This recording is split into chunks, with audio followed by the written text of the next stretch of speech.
Welcome সবাইকে। প্রথম পর্যায়ক্রমিক মূল্যায়ন 2026 এনবিপি প্রশ্ন নিয়ে এসেছি বাংলা চতুর্থ শ্রেণী। এই প্রশ্ন এনবিপি প্রশ্ন বেশ কয়েকটি স্কুলের প্রথম পরীক্ষার প্রশ্ন হতে চলেছে।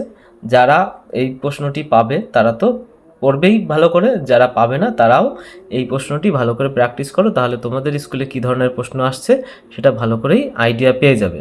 তো দেখে নাও কী ধরনের প্রশ্ন আসতে চলেছে তোমাদের পরীক্ষায়। প্রথমে রয়েছে সঠিক উত্তরটির মাথায় টিক চিহ্ন দাও। তত্ত্বচান শব্দটির অর্থ সুন্দর মেয়ে, খুকু, ছোট্ট খুকু, কোনটা হবে সেটার মাথায় টিক দেবে। খ দাগে আপন তেজে জ্বলতে কবিকে যন্ত্রণা দিয়েছে, যন্ত্রণা তো নয় মন্ত্রণা। সাগর, সূর্য নাকি ঝর্ণা।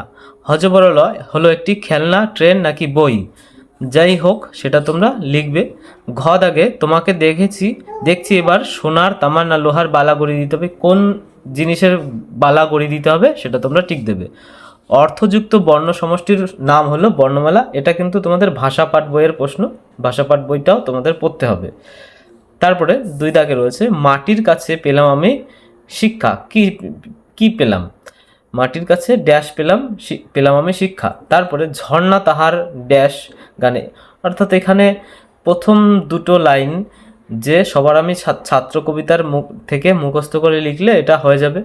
আর তারপরের প্রশ্নগুলো ইয়াসুয়া কি চানের কোনো নিজস্ব কি ছিল না। নিজস্ব কি ছিল না সেটা তোমরা জানো, ভালো করে প্রশ্নটা পড়বে। বিশ্বজোড়া পাঠশালা মোর সবার আমি ছাত্র, এটা তো তোমাদের কবিতারই নাম, সবার আমি ছাত্র। তারপরে বেমানান শব্দটির নিচে দাগ দাও। দেখো অনেকগুলো রয়েছে, 3 দাগে, একদমই সোজা, তার জন্য নম্বরও কম দিয়েছে। হল ঘর, কল ঘর, উঠোন না চিলে কোঠা, কোনটা আলাদা? তাহলে উঠোনটাই আলাদা হবে, এটা কোনো ঘর নয়। আলমারি, হাতকড়ি, চোর, পুলিশ, এর মধ্যে আলাদা কোনটা? অবশ্যই আলমারিটা আলাদা, বাকিগুলো আলাদা হয়। তারপরে রয়েছে ঘুটে, উনুন, কামান না রান্নাঘর, কামানটাই আলাদা হবে। সিঁড়ি, মই, ধাপ, তাবু, অবশ্যই তাবুই আলাদা হবে। গাছ, ডাল, পাতা, রাস্তা, কোনটা আলাদা? রাস্তা আলাদা। তারপরে দেখো বর্ণ বিশ্লেষণ রয়েছে। বর্ণ বিশ্লেষণে 50 দিয়ে বর্ণ বিশ্লেষণ করা শিখবে তোমরা। 50 দিয়ে কি বর্ণ বিশ্লেষণ করবে? প, য়, চয় আকার একসাথে, মানে চয় আকার তো হবে না, চ যুক্ত আ যোগ স, তারপরে আবার অ দিতে হবে। মন্ত্র, এভাবেও তোমরা বর্ণ বিশ্লেষণ করে নেবে। তারপরে চলে আসবে পরের পৃষ্ঠার প্রশ্ন।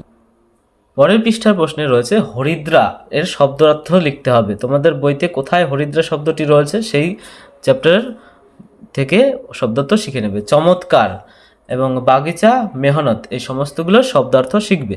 তারপরে এটা কি হতে পারে? টেলিভিশন হবে, টেলিভিশন লিখবে। আর এটা পাঠশালা হবে, বর্ণগুলো সাজিয়ে লিখতে হবে।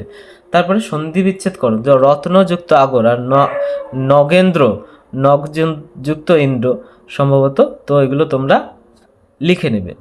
বাক্য রচনা একটাই দিয়েছে, ফেরিওয়ালা দিয়ে। তো বাক্য রচনা করবে একটাই মাত্র, ফেরিওয়ালা দিয়ে তোমরা যে কোনো একটা বাক্য রচনা করে দেখাবে। নিঃশ্বাস দিয়ে বাক্য রচনা করবে। নিঃশ্বাস দিয়ে বাক্য রচনা নয়, ভুল করে বলে ফেললাম, নিঃশ্বাসের বিপরীত শব্দ লিখবে। সর্বনাশ এর বিপরীত শব্দ লিখবে। তারপরে প্রশ্নের উত্তর করতে দেওয়া আছে, কবি প্রেমেন্দ্র মিত্র সৃষ্ট অবিস্মরণীয় চরিত্রের নাম কি? তাহলে প্রেমেন্দ্র মিত্রের একটি চরিত্র রয়েছে, যেই চরিত্র উনি আবিষ্কার করেছিলেন বা সৃষ্টি করেছিলেন, সেটার নাম কি?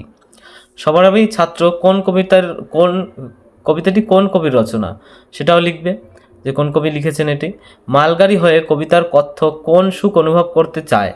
তাহলে একটা মালগাড়ি দিয়ে একটা কবিতা রয়েছে, সেই মালগাড়ি সম্পর্কে সেই কবিতায় কথক কোন সুখ অনুভব করতে চায় মালগাড়ি হয়ে, সেটা তোমাদের লিখতে হবে। তারপরে রয়েছে বন্যপ্রাণী সংরক্ষণ আইন কত সালে তৈরি হয়?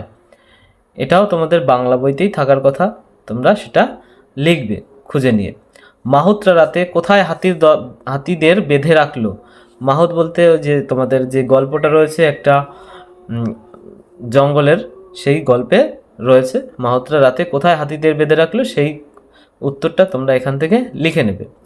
তো এই পর্যন্তই প্রশ্ন। তোমরা চ্যানেলটি অবশ্যই সাবস্ক্রাইব করবে এবং প্রশ্নগুলো বারবার প্র্যাকটিস করবে যাতে তোমাদের পরীক্ষার সময় কোনো ভুল না হয়, এবং চ্যানেলটি সাবস্ক্রাইব করে রাখবে যাতে পরবর্তীকালে ভিডিওগুলো তোমরা অবশ্যই পেতে পারো। আপাতত এই শুধু বাংলা প্রশ্ন থাকলেও ইংরেজি এবং অন্যান্য সাবজেক্টের প্রশ্ন তোমরা অবশ্যই পরে পেয়ে যাবে। ধন্যবাদ।